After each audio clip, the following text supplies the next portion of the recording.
later by what's called reinforcement theory. Let me briefly walk you through reinforcement theory, for you're familiar with many of the terms, but there are some aspects of reinforcement theory that we get confused sometimes and causes some problems in terms of directing employees' behavior. If we look at a 2x2 matrix where the rows are applying something to individuals and or withdrawing something from individuals, and the columns have to do with strengthening the employee's behavior that we desire or weakening the employee's behavior that we do not desire, we see that there are four possibilities. First of all, we can apply something positive to the individual in order to strengthen a behavior that we desire. This is called positive reinforcement. An example would be if you're a coach, for instance, and you have players that you desire to perform in a given way, you might say you'll receive a steak dinner if you run this play correctly. In other words, you will be applying something positive in order to get a behavior that you desire in return. In contrast, negative reinforcement is withdrawing something negative from the individual in order to get a behavior that you desire.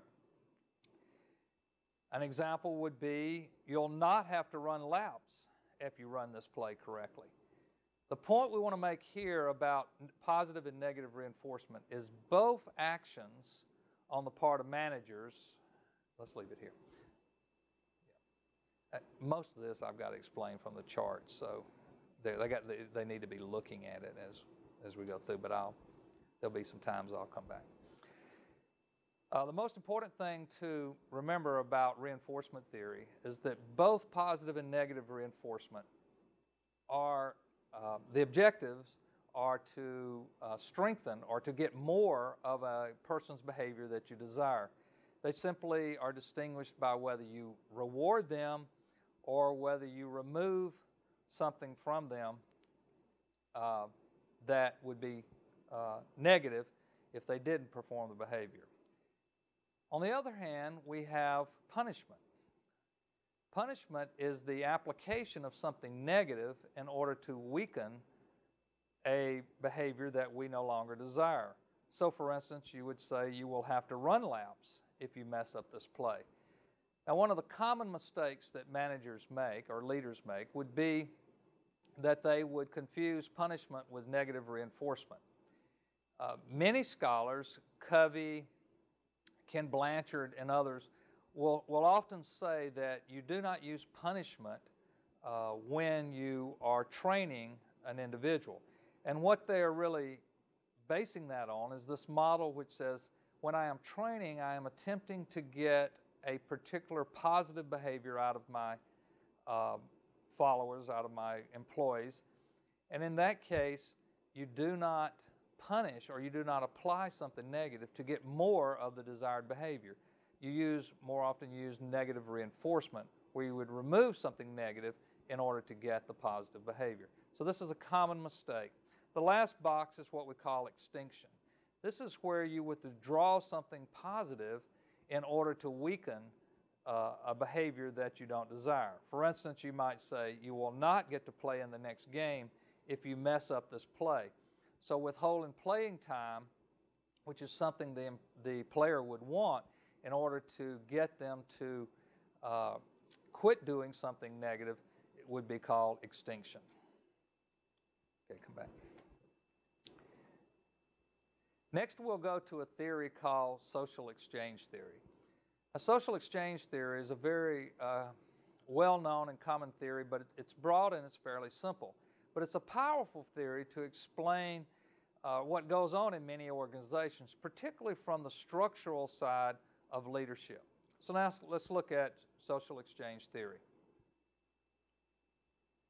We see in this Beetle Bailey cartoon that the Sarge is looking for Beetle.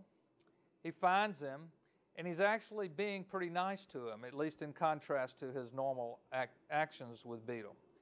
And he says, I'm tired of fighting with you, Beetle. Can we be friends? Well, Beetle's a little bit taken back by that, but he says, well, sure, we can. and the Sarge actually compliments Beadle and gives him kind words, and then waits for Beadle's response, and waits for Beadle's response. And eventually he asks Beadle, why aren't you going to say something nice to me? And then Beadle says, and lie, and then the fracas returns. What we see here is a common experience called social exchange or give to get. Many people believe that social exchange is the force that holds relationships together. Let's look at a few examples of social exchange theory just to give you an idea of how common this theory actually plays itself out in the roles of relationships between people. Every Valentine's, the Vermont Teddy Bear Company puts on a barrage of advertisement appealing to men to order a Vermont teddy bear for their sweetheart or their wife or both, in case may be. And it's very common every Valentine's for this company to barrage the airways with these commercials. Now, what is the essence of the commercial? What are the key thoughts or concepts the commercial is trying to get across? Well, the first one that I noticed was this: the Valentine that keeps on giving so you can keep on getting. Absolutely relating to the notion that this relationship is a process of giving and getting.